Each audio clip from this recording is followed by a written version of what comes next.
Pledging. It's a term that pops up in various contexts, from finance to personal commitments, and yet many of us might not fully grasp what it entails. So let's dive into this concept together. What is pledging? At its core, pledging is all about making a promise, a formal commitment that something will be done or given. Think of it as a handshake agreement, but with a bit more legal weight behind it. When you pledge something, you're essentially saying, I'm in this for the long haul. Imagine you're an alumnus of a university and you decide to pledge $10,000 to help build a new library. That's a significant commitment.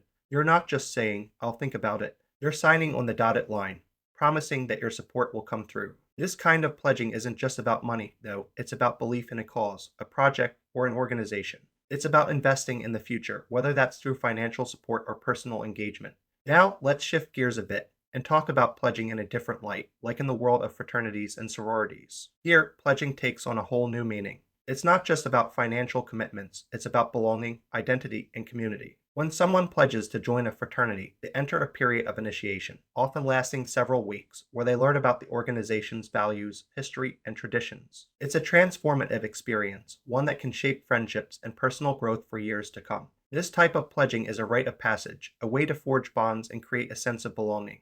But where does this concept of pledging come from? Its roots trace back to Roman law, where it was known as pignus. This ancient legal framework recognized the importance of pledging as a security interest. It's fascinating to see how this notion has evolved over centuries. In medieval times, there were two types of pledges, possessory and non-possessory. The former meant that the lender held onto the pledged item from the start, while the latter allowed the borrower to keep the item until the debt was due. This distinction laid the groundwork for modern pledging practices, emphasizing the importance of security in financial transactions. Speaking of finances, let's focus on pledging in the business world. Here, it takes on a practical role. When a company needs a loan, it might pledge an asset, like equipment or inventory, as collateral. This arrangement reassures the lender that there's something tangible backing the loan. If the borrower defaults, the lender has the right to seize the pledged asset. It's a safety net for both parties, allowing businesses to secure funding while minimizing risk for lenders. This is especially crucial for small companies that may not have extensive credit histories or assets. In accounting,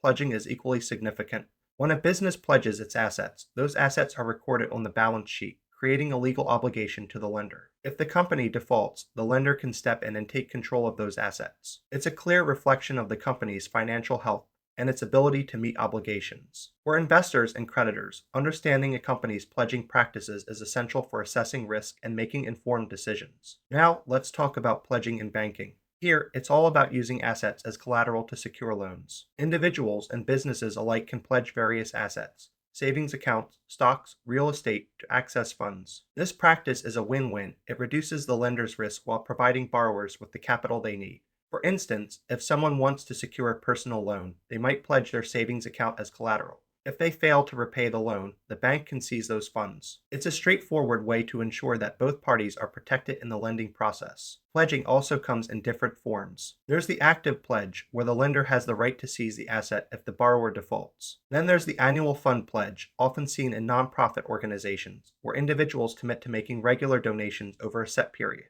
This type of pledging helps organizations plan their budgets and secure reliable funding. Conditional pledges, on the other hand, are tied to specific criteria, meaning the donor will only provide support if certain conditions are met. This gives donors a measure of control over how their contributions are used. Open pledges are more flexible. They allow donors to commit without specifying an exact amount or timeline. This kind of pledge is often used in fundraising campaigns, providing organizations with a sense of potential support without locking donors into strict commitments. Then there's the straight pledge, which is a clear-cut commitment to donate a specific amount without any strings attached. It's a straightforward promise that organizations can rely on. And let's not forget about will commitments. These are provisions in a person's last will that specify donations to causes they care about after their death.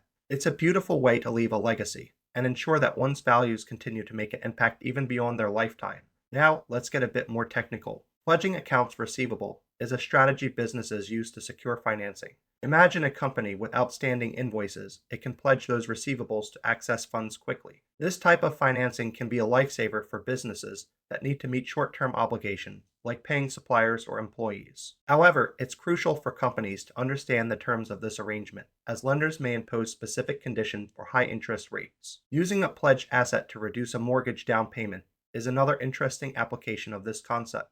For individuals looking to buy a home, pledging an asset, like stocks or real estate, can help lower the required down payment.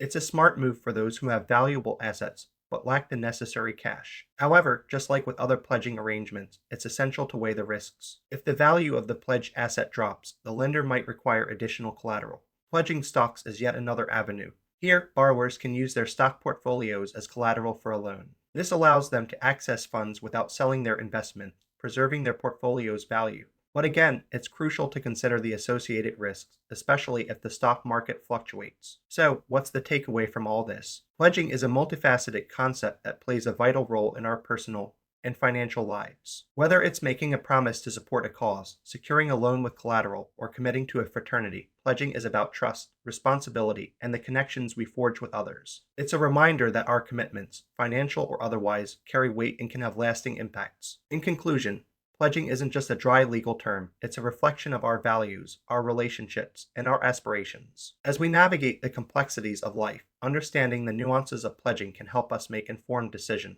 whether we're supporting a cause we believe in or securing our financial future. So the next time you hear the word pledge, remember the depth behind it. It's a promise, a commitment, and a vital part of how we engage with the world around us.